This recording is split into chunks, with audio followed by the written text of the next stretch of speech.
Welcome to the Writing with Purpose podcast, inspiring journalists, writers, readers, and nature lovers to embrace creativity and nature connection for positive well-being.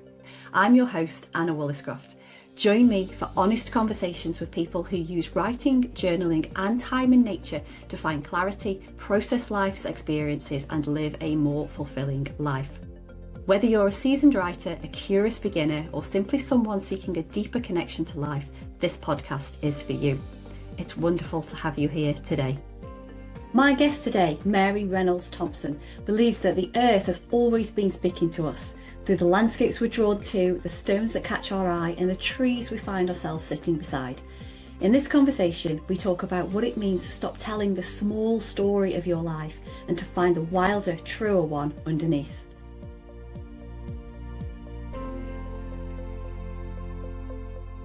In this episode, I'm joined by Mary Reynolds Thompson, a British-born author, poetry and journal therapist, and eco-coach, whose work weaves nature connection, wild language, and therapeutic writing into a path of soul recovery and re-enchantment with the earth.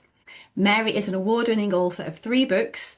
Her journey from London as a copywriter to eco-spiritual guide was shaped by a wild childhood and experiences in Italy in her own addiction recovery. She teaches that Earth speaks to us through archetypes and symbols, and that writing with these images, we can rewild both our language and our souls. Today, we'll explore how journaling becomes a sacred container for what Mary calls our wild soul story. So welcome to the Writing with Purpose podcast, Mary. Oh, Anna, really good to be with you. Great. I'm very pleased that you are, and I'm excited about this conversation. So let's dive into some quick fire round questions. So what was the last book that you read and what resonated with you about it? Well, I'm actually in the process of reading it. I'm more than halfway through, and it's called Raising Hair. It's the most wonderful story about a woman who is quite prickly, very independent, very successful in her work, who comes upon a leveret, which is the name of a young hare, baby hare, and decides to take it in and see if she can nurse it back to health. And it's the relationship between the two of them. And what's really fascinating to me is that hares are the absolute antithesis of domestication. They are not like little bunny rabbits. They are so different. They don't like to be petted and stroked. So here you see these two independent creatures who don't invite intimacy, kind of circling each other, and in the process, really finding deep affection and connection. So it's just an amazing story, Raising Hair. It sounds fascinating. Is that a fiction book or is it more of a... It's a memoir. It's a memoir. Okay. Wow. Okay. Sounds fascinating. So that's what you're reading at the moment. And what was your favourite childhood book? Can you remember how that has planted any seeds for the work that you do today and the connection with your soul and the natural world? Yeah, I mean, it was hard to choose one. It is hard to choose one because I was just an avid reader as a little girl. I mean, I just loved to read.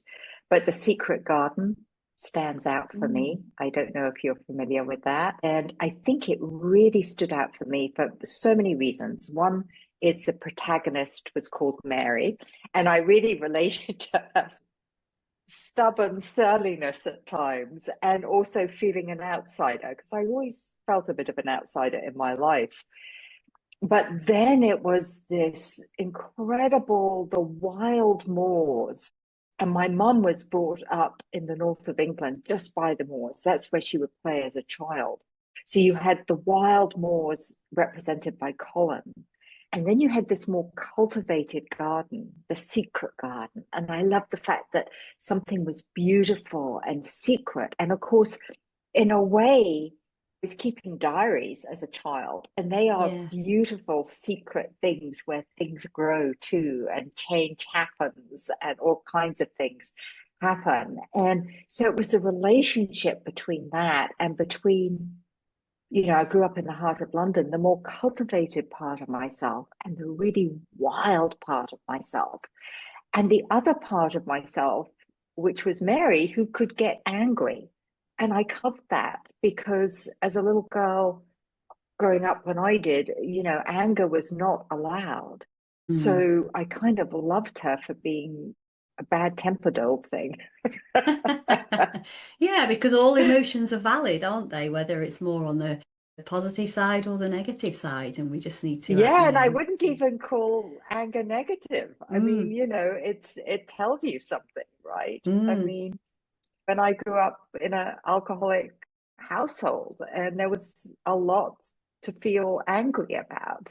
I couldn't have articulated it back then, but I mm. felt the feelings. Yeah. So a real connection, really, with the character of that book. Mm. And the Yeah, character of the landscapes. Yeah. yeah, definitely. Nowadays, you work extensively with poetry as a therapeutic tool. Do you have a particular poem that stayed with you throughout your life, or maybe one that you perhaps return to?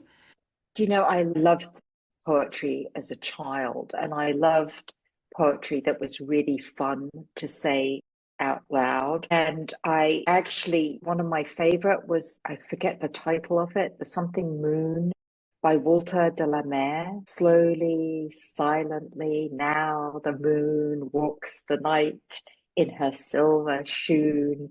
This way and that she peers and sees silver fruit upon silver trees. And so it goes on. And it's so delicious. And it seems to me to hold so much of what a poem should, which is its sounding is so good. The Yeah. alliteration, the imagery, and it's so fun to speak out loud. So that was one, but I had others. I loved Christopher, who wrote Winnie the Pooh. He did the one about King John was not a good man. He had his little ways, and sometimes nobody spoke to him for days and days and days. And back then, a lot of the poetry when you were young that you were introduced to had that rhyming quality, which actually made it Yeah. much easier to remember and recall, Mm. and had this lovely loping rhythm to it. Yeah. Almost like a musical. Yes. Yeah, rather than I know exactly what you mean there. Sometimes with the alliteration and with the rhyming, it is easier to read and it's almost easier to connect to. Whereas sometimes I find poetry quite difficult to read. Different people connect to different poems for different reasons. But yeah, I do like the rhyming and the alliteration and the ones that just create that vision in, as you're reading it, that visual aspect. Yeah, so thank you for sharing. So if we go back to those formative childhood holidays in Positano, is that how you pronounce it? Yeah, Positano. Yeah. Yeah. Where you were roaming the hills, sleeping in caves, going out with fishermen at night, and even riding a pig called Romana. Can you take us into one of those wild moments and share what that freedom felt like for a young girl from London? Because that's something that some of us will be able to relate to, but a lot of us can't. So yeah, I'd love to hear about that in a little bit more detail. Yeah, so I was so lucky because Positano, which is now a really expensive tourist resort, when we were going in the late 50s, early 60s, it was really bohemian. You had a lot of writers and artists, and it was a pretty cool place. And helicopter parents hadn't been heard of back then.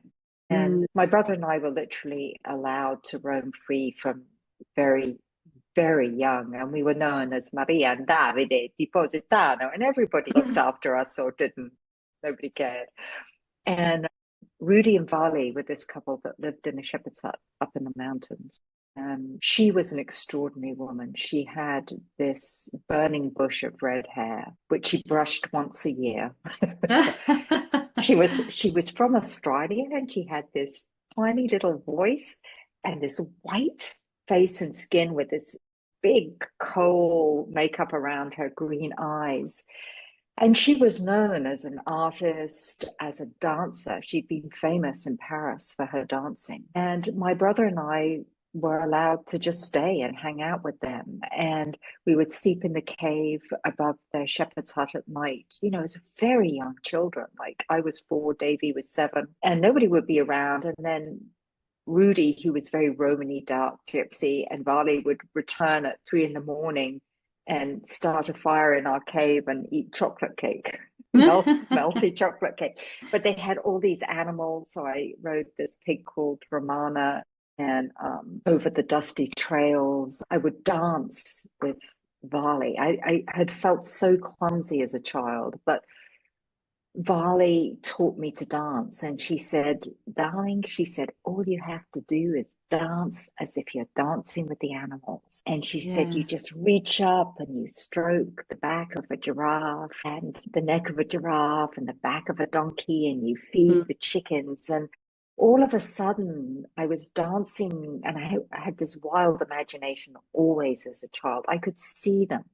And I was dancing with them, and I felt this grace in my body. But it was pure enchantment. It was a world out of my world, which was going off to convent school and rules and regulations and being a proper little English girl. And here was just freedom and creativity and beauty and wild animals and wild dance. And I just was in love with it. I would throw up all the way back to Naples airport because I was so furious at being wrenched away from what I felt to be my place. Yeah, it sounds fabulous, and what an enriching experience for you at such an early age. It just really sounds like something out of a storybook. It does. I mean, I really am so grateful for that. And I'm so grateful, really, for what is probably benign neglect. I don't know of my parents, but they didn't worry about us, and there was no need. And it just afforded us to find our own adventures and ways. And yeah, it was pretty special. Yeah, to develop that curiosity and that sense of just being part of the landscape, and nature was all around you and yeah, flowing through you almost. It's yeah, it sounds fabulous. So from that, as I say, you started very young with those experiences. You've also traveled extensively from the Himalayas to Tierra del Fuego. I don't know if I've said that right as well. Was there a particular landscape or a moment in those travels that you felt the earth speaking to you in a way that shifted how you understood yourself or your place in the world? I honestly believe every landscape speaks to me. There's that wonderful line by Ortega y Gasset, tell me the landscape in which you live, and I will tell you who you are. And so all these different landscapes bring out, for me, different aspects of who I am. But I do remember one profound experience. And it was when I was in my mid-20s and I'd finally quit drinking, and I'd been sober about a week, and I was a wreck. I was shaking and sweating, and I just didn't know how I was going to do this thing called sobriety. And I was walking along the bluffs of the Marin Headlands. I had moved to the San Francisco Bay Area by then. And the Pacific was a wild, stormy day, and the Pacific was churning and just racking itself against the rocks and the spray and everything like this. And I thought, wow, that's how I feel, completely churned up, completely in turmoil. And yet this thought crossed my mind, but the ocean is really strong. And it's just in turmoil, but it's really, really strong. And I tasted salt in my mouth, and I didn't know whether it was the ocean's spray or my own tears. And this thought came to me, and I am really strong too. And I knew I was going to be all right. And 42 years later, that has been the truth for me. Is in that day, I felt at one with that great body of water. I felt the majesty of what it is to carry ocean in your veins. And I knew that I would be okay. Wow. Do you find yourself always drawn to water? Quite often people have, I know I've seen this posted on social media quite often, asking people whether they connect more with water or grassland or woodland. You said that you connect to all of the landscapes and they all mean a lot to you, but is water in particular very special because of that time? Well, it's so interesting you say that because water has become increasingly special to me over the years. And I've just taken up recently swimming in the bay in the Ah, winter. wild In my swimming. wild swimming in the winter now, I do chicken out with a wetsuit. So there are others that don't, but I do feel very at home in water. I love the feeling of being held by water. Yeah, I really, Yeah. really do. Yeah, as you say, there's definitely a strength there, and one of the things for mental health and people suffering from their own mental health, they say that water is a fabulous aid for supporting you. So yeah, I mean, wild swimming in the UK has really taken off over the I last. know. Yeah, I've tried it myself. Certainly not in the winter time. I think October, end of October might have been the last time I dipped in, but it's still quite nice and warm here at that time. It's an Indian Yeah. summer, as they call it. Yes, Yeah. yes. So, Mary, your first career was as a copywriter and a branding expert, a little bit similar to mine, not necessarily a branding expert for Mhm. me, but definitely copywriter and content creator.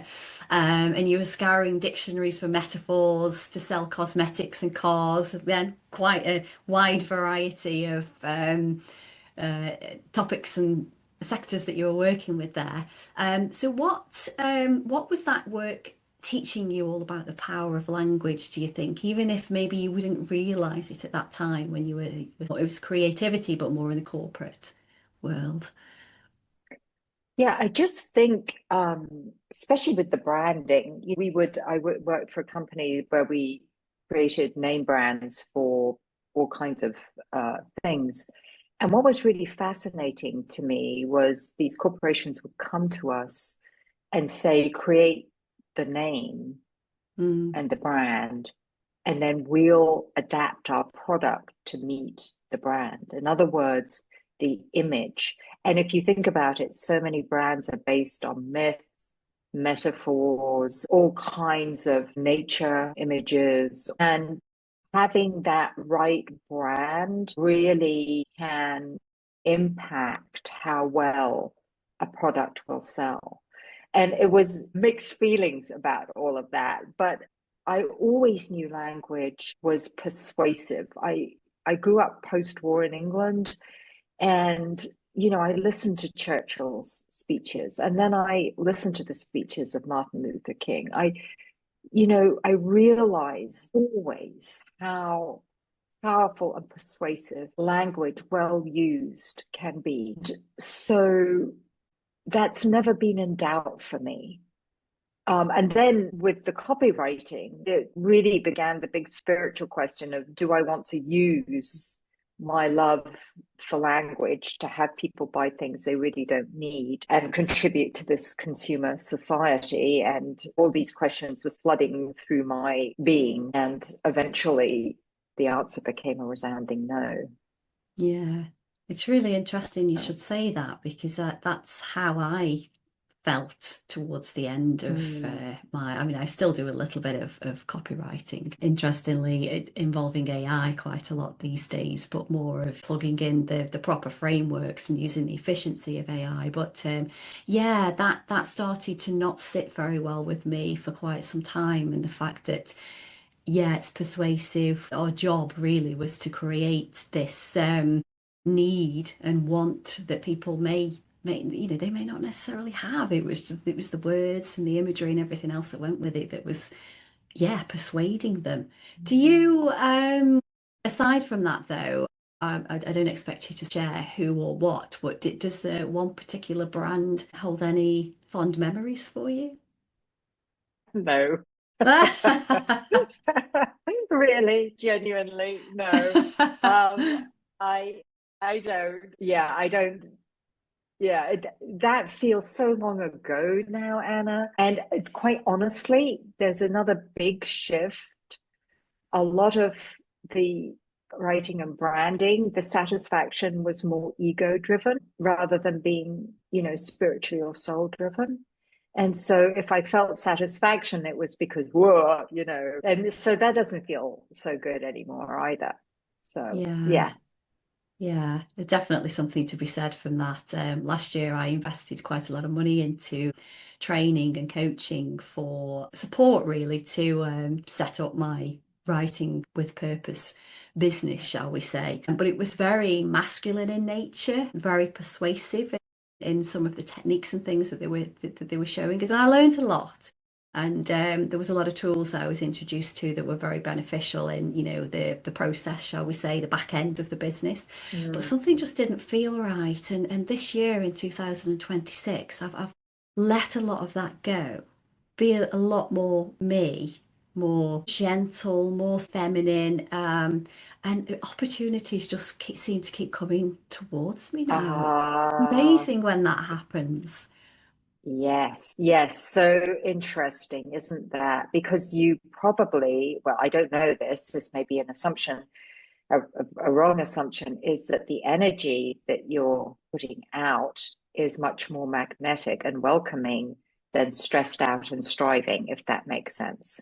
Yeah, perfect sense. And I think you're bang on with that. I do feel a lot less Yeah. stressed this year. Mm. I'm connecting with people a lot more. Even when I look at, social media, the things that I put out there now, there's a lot more engagement and people are Yeah. connecting to me a lot more. And yeah, it's yes, there's frameworks and things that we can use, but I think we need to remember just be ourselves and that And I energy. want to say something about that, if I may. As AI terrifyingly absorbs us all and the culture and so on, more and more and more, authenticity is going to be the thing that we hunger for, which means Yeah. not being perfect with putting out stuff that's just real and raw and true Mm. and to ourselves in the moment, with the understanding that truth is ever evolving and not ever with a capital T. But it's I just feel there's such a call to shed all these. It's all part of this mechanistic, industrialized, clockwork universe, Newtonian thinking world that we are trapped in. And part to me of the whole work of the wild soul, which I am so much part of, is stepping out of that Mm. into the paths less traveled, into something authentic, into something instinctual, into something that actually honors your own understanding and how you integrate things and experiences and express in ways that are completely unique to you, rather than trying to be follow somebody else's success pattern. Yeah. Um, yeah, Yeah. Yeah. that's my little soapbox speech. No, I completely agree with you. I completely agree with you. There's things that we can follow other people and gain benefit from, but we do need to find our own path, create our own way, and definitely question the things that do make us feel a little bit icky. And why is Yeah. that? And yeah, just roll with what feels natural because I'm a big believer in everything happens for a reason, and energy is everything, and we need to feel comfortable in that energy and with the energy that is around us. And when we come into contact with other people, when we're in nature and the environment, yes, we're all energy at the end of the day, so we need to be in tune with our Yeah. own for sure. Yes. Yeah. So yeah, you mentioned there your wild soul story, and this is how you work and you help people. For somebody hearing that phrase for the first time, what does it mean to live your wild soul story? And I suppose central to that is for your work is the idea of wild language and the earth speaking to us through. the archetypes, metaphors you've mentioned, symbols. So can you give us a couple of examples of how you would guide someone to recognize this and maybe even write in that wild language should they choose to? Sure. So one of the things is to distinguish what a wild soul story isn't. And what it isn't is the story of the jobs you've had, even the relationships you've had and failed. It isn't the story of accolades or failures or anything like that. What it is really an invitation to view your life through this extraordinary, amazing thing that you are a product of 13.8 billion years of evolution, that you are nested in this very particular moment in a very particular way with very particular gifts that you have to rediscover, right? Because we seem to forget on the moment of our birth what we're actually here to do. And to do that, you have to rewild yourself. You have to become like somebody stalking something wild and elusive through the forest. You have to be unafraid to follow your intuition. You have to be unafraid to have conversations with trees that might tell you things. I had an experience as an example of walking in a redwood forest when I was newly sober and just pushing my way through life. And a tree literally said to me, "What are you doing?" Now, I had spent a lot of time in the forests. I'd sat with my back against trees. I'd been breathing with the trees. I'd been communicating with the trees. So there was a whole lead up to literally hearing the voice of this one particular tree just say, "Stop it, slow down, stop all this driving." So it's about listening to the more than human world. It's about listening to our ancestors. It's about not having the story be small and ego-driven and purely fact-based, but opening it up to really feel the full expanse of who you are within this great adventure of life. And the wild language is to notice how nature is always speaking to you. When you go for a walk and you see a stone and you're going to walk by the stone, but suddenly there's something about that stone. What the heck is it about that stone that makes you want to stop and maybe to pick it up and or feel it or touch it or just draw it or write a character sketch about it? Because there's something about it that your inner world noticed. There's something about that stone that is mirroring something that's happening within you. That's why it's catching your attention. Not just that it's a beautiful stone, or not that it's just a very plain stone, but there's something there to learn. And so this deep attention of engaging and communicating with the more than human world. And then I work with these archetypes of desert, forest, ocean and river, mountain and grasslands, and archetypes are sort of, metaphors on steroids. They're very powerful. They're very, very strong. And we tend to be at different times of our lives drawn to different landscapes. So, or for example, I notice I'm drawn to the desert every time I want to start a new book, because I want the clarity and the silence and the spaciousness, and I want to clear away all the clutter, and I want to let go of the last book, and I want to be still and really listen to the whispers and kind of wander the desert looking for that oasis, looking for where that water is. And so one of the practices that I might then do is the desert in me knows. What does the desert aspect of me know about starting a new project?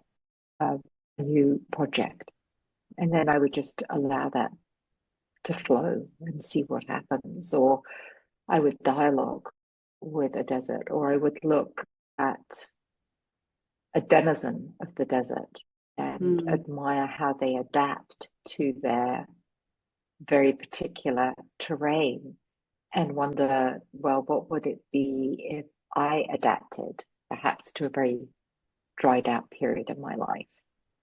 And what would that look like? And all of a sudden, you have a language for things that are often very hard to communicate. I mean, it's why I think people, when asked how you're doing, we just say fine. Because how do you give words to the fact, well, the landscape I'm traveling in this moment is through the desert, and I feel parched and I'm thirsty, but I don't know what I'm thirsting for. And I feel this desperate need to be alone and have solitude. And so I'm not trying to push you away, but just for the moment, I need this quiet. That's how I am at the moment. It's just a whole different vocabulary. It really is. And as you were talking there, it reminds me of the journaling technique where you can wake up in the morning and give yourself the weather report.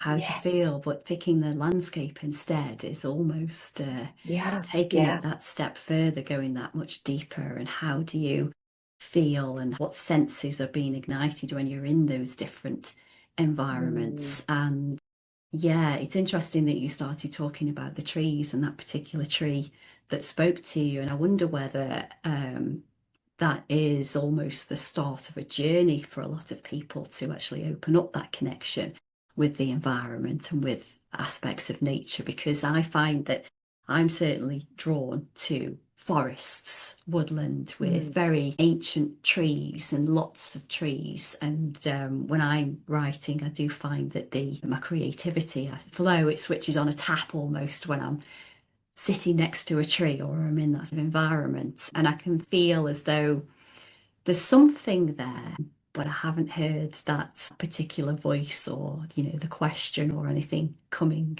yet. It makes me wonder whether you would recommend, I don't know, doing something in order to be more switched on to hearing, Well, because you mentioned stones, and I'm very aware that I mean, I love walking, I love running. I do try and take the time to be very slow and observant about it, being mindful and really drawing in to a flower or a blade of grass or the clouds in the sky. But I think I'm still always doing that while I'm still moving. I need to slow down even further and just sit and be for a lot longer. I don't know if any of that made sense. Well, I think how you move through the world affects how you interact with the world. And none of it is wrong. I mean, sometimes we need to go for a run, right? Sometimes we need to sit quietly in the garden. So there's no right or wrong to it. It's just the acknowledgement that you will experience different things. Like if you're running, I used to run a lot until my knees clapped out on me. I used to love that feeling of, especially running through forests. And I would just feel my breath and I would feel my feet on the soft pine needles and inhaling that fragrant air. And I felt myself breathing with the trees and I felt the wildness of it. Especially I loved to run when it was stormy and the trees were swaying. And I was just an incredibly alive, ecstatic feel. But did I notice the banana slugs or the fungi or no, probably not. So it's all different. None of it is wrong. Sometimes you just want to take a moment after you've moved in the thing to say, what do I recall? What do I remember? What's important for me to remember? What do I know in this moment? What do I feel in this moment? And just pay attention, conversing, having literal conversations with the more than human world. I think the journal dialogue technique is really great because you're using your imagination at first. You're going up to a tree and you're approaching it very respectfully and saying, can I come closer? Can I ask you a question? And then you're waiting energetically for the response. And then if it feels like a warm welcome response, then you settle in and you just ask a question. Am I lost? And just wait and see what comes.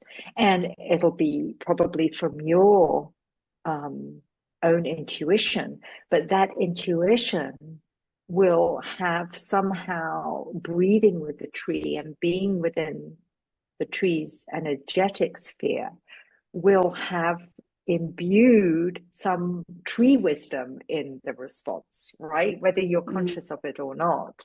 And then you just begin a back and forth. Yeah. Yeah.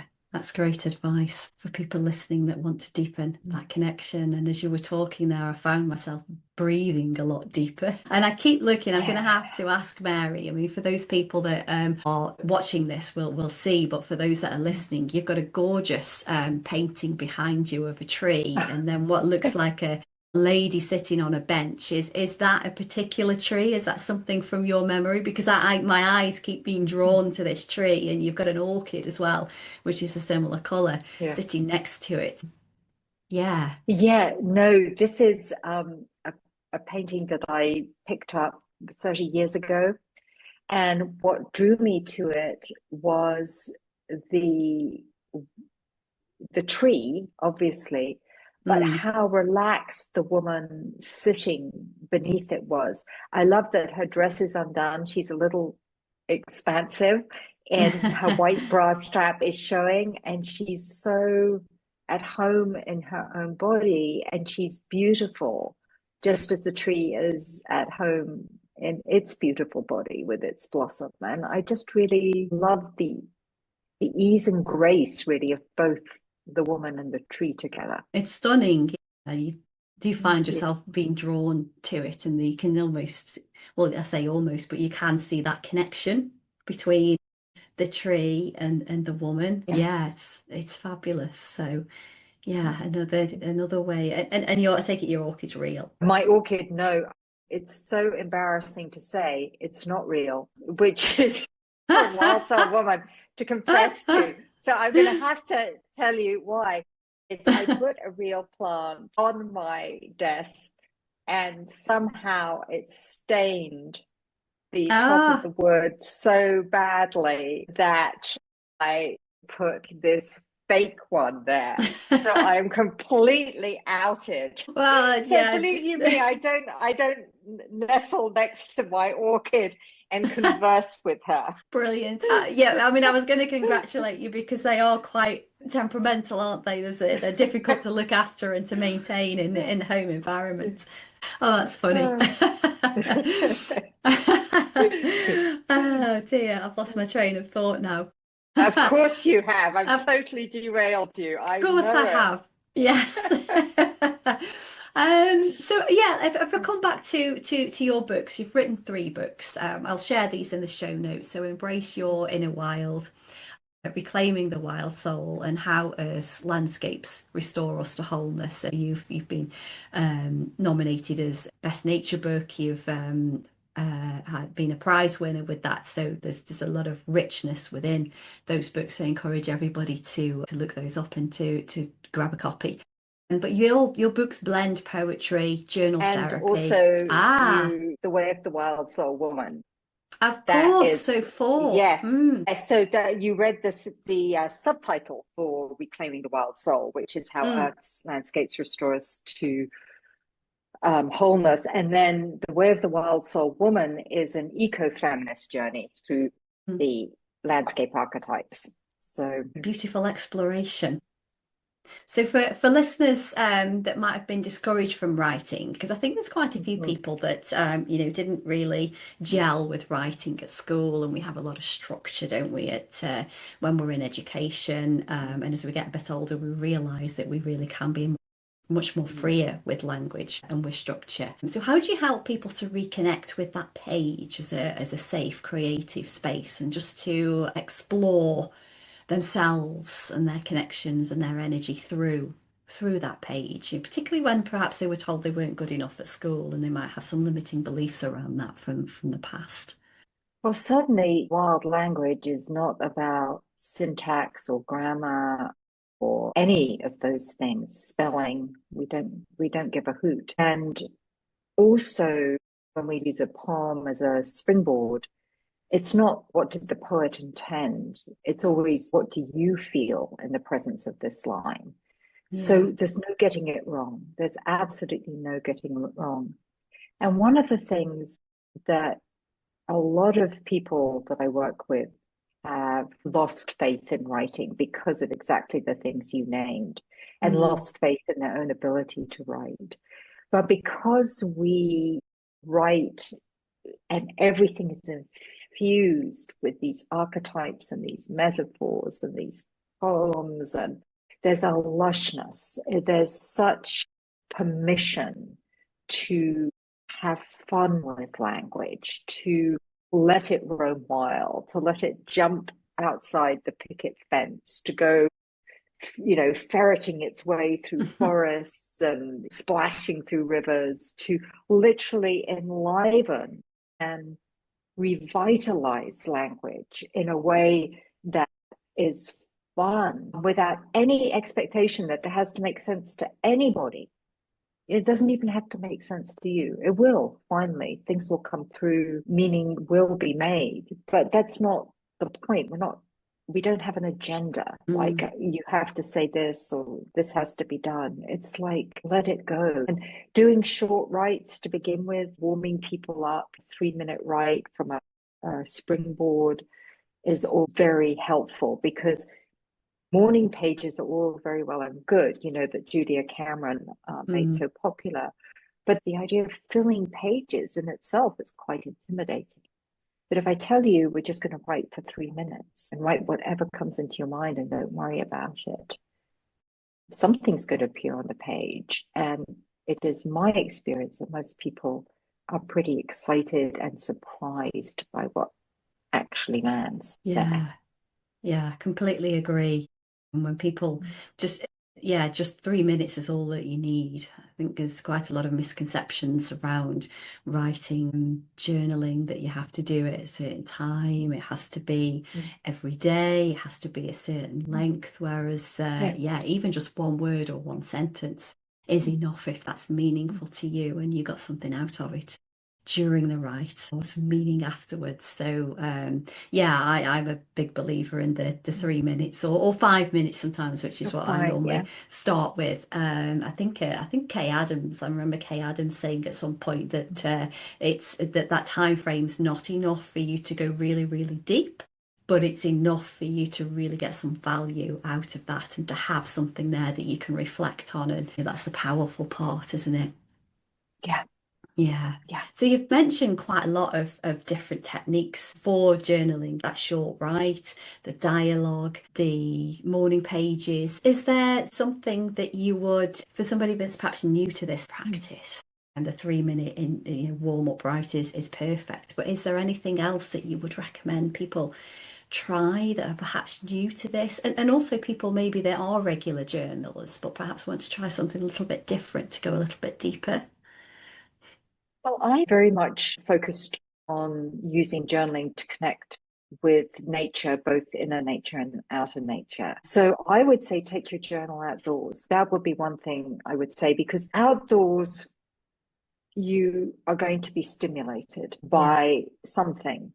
And if you can be outdoors, even if it's just in a park or your back garden or looking out, even just looking out the window, actually. But even better, if you can go further afield and deeper into nature, there's something going to happen, because all of language arises from nature. It's orality begins in the natural world with the sounds that humans must have heard, the thunder, the of wind, all of these things, the howling. So when we're out in nature, already there's this incredible soundscape that surrounds us. And then there's this feast of color and things to catch our eyes. So to me, go outside and see what wants to happen. And you can just start with something like 10 things I notice. Just begin there. Really simple. Lists are wonderful ways to begin things. And then, if you imagine 10 things I notice, then pick one thing that you actually can really look at, and then write 10 things I notice about the thing I notice. Yeah. And then now suddenly you're going to go, wow, I'm really, and around number 5, you may be going, oh, I don't notice, I can't notice anymore, right? I'm really stuck here. And then you just sit and you breathe and you just see, I know there's a tiny fleck there. I didn't notice that. And so it is this way that people who are in nature, and we have a lot of wild nature where I live, and we have mountain lions and coyote and bobcat and critter. Wow. You pay attention, you learn to pay attention. And so I think anyone who's writing, to write, you have to pay attention, whether it's to the outside world or to what's happening here. And for me, there's really no division. Yeah. It's like there's just this one true nature that is circling around. And so, yeah, just take your journal outdoors and settle in and just begin. Yeah, you described that beautifully. And always carry a journal on you as well, because you never know when that connection, what you notice, might jump out at you and you feel the need to write something down. As you were talking there, I do quite a lot of hikes with friends. And I always feel as though I want to do one out in the remoteness on my own, because I've got quite tiny legs compared to some of my friends. So I feel as though I'm always at the back and I'm always trying to keep up. But there's so many things that I notice, but I'm unable to give the time because we just keep walking. And I think it would be a different experience if it was just me and I just completely absorbed myself into everything that was around me, and get my journal out every so often and write. I'm definitely going to do more of that this year, because you're absolutely right, and nature has a way of igniting all of your senses. So yes, what we notice, and then we hone in on one particular thing, whether that be the stone that you mentioned earlier or the tree, and we start to notice the textures and the colours, and there's so much richness within that one thing that we can connect with. So yeah, I'm getting quite excited talking about that. I almost feel as though sometimes when you see a delicious plate of food and you get, your mouth starts to water. That's what's happening to me right now, thinking about this connection. So there's definitely something there. I love that. Salivating over the journal. I love Exactly. it. The excitement. Yeah. So Mary, what we've talked about your books. As I say, I will share that in the show notes. There's also various ways that people can connect with you and work with you. So would you like to share a little bit about what you've got going on this year, ways that people can connect with you and work with you? Yes, those who are really interested in using poetry in their work with others, or they're keen to write more poetry, I'm doing through Hawkwood, the Centre for Future Thinking Online, a 6-week course that will help people know how to choose a poem. There's 4 things you need to know about how to work with poems. I'll have you do facilitation plans, so you'll feel really confident at the end of 6 weeks that you can use poetry either as a main dish or a side dish in what you're actually doing. So I would say that would be a really good one. And then just to say that in late in the year, in October, my book, The Wild Scribe, comes out. And that one's words that emerge when human and earth voices entwine.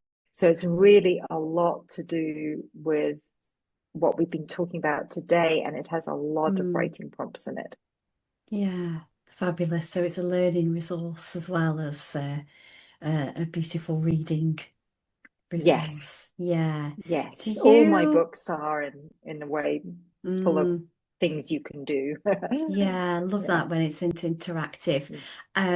Just another quick question, Mary. So when you write your books, do you tend to have a special place that you go to that helps you to write? Is that the same, or does that change with each As book I and each said, idea? I really like to begin my books in the desert. I So have you a actually go to chance the to do desert, do that. you? Yeah. Yeah, I have done that. Mm. If I can't do that, then I clear up the clutter in my office, which is all on the ground that you can't see, piles of books and things. And I go into a dreamy state. I suppose Mm. in a way that's I do a lot of research and a lot of journaling and then a lot of thinking about things.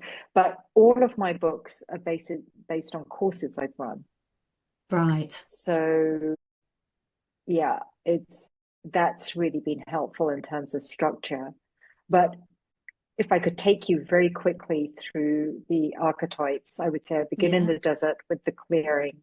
The forest aspect is that place of discovery, following trails. Sometimes they go nowhere, sometimes they lead to Mm. really incredible discoveries, incubating ideas, gestating dreams, following my Mm. dreams, really paying attention to that.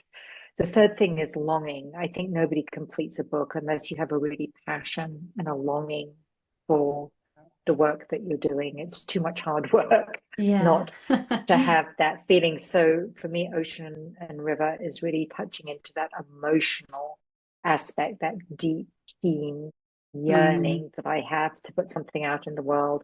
The mountain is that hard nuts and bolts bit of get it complete, edit, find the publisher, do this, do that, Yeah. really do the hard step by step what you need to do to make this manifest, to give birth. And Mm. then the grasslands is the post book. It's how do you share it in community? How do you get the word out? How do you do that? And they're all really important aspects of the creative process. And they're different and they call on different skills and different challenges and different gifts. So, yeah. Yeah. Yeah, I love that. And thank you for going into a little bit more detail to explain those. You can really visualize that process that you go through and how that would connect with all of those stages of creating that book, should I say. I was going to say birthing that book and I got It my is words birthing. It mixed up is there. totally. We birth our books. We birth our books. Yeah, We our do. creations. Yeah. It's been absolutely fantastic to chat to you today and learn a little bit more about your childhood and how you came to be where you are today, and all of the resources, the courses, the books that you've created. So thank you very much for joining me and having a conversation.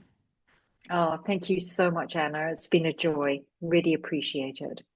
Wonderful. Thank you. Thank you so much for tuning in. I hope you enjoyed today's conversation. If you'd like to continue your journaling journey with me, I hold in-person journaling circles across Staffordshire and Cheshire and a range of online workshops throughout the year. You're also warmly invited to join the Journaling Nook, my online monthly membership for £25. This includes 2 live journaling circles per month, weekly writing prompts and a monthly guest workshop. Visit writingwithpurpose.co.uk for details on all of these, including a free PDF journal planner download. All the details are also in the show notes.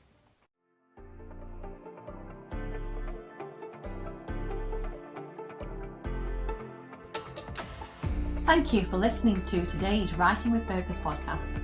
Having conversations with fellow writers or adventure enthusiasts brings 2 of my biggest loves in life together, writing and nature connection.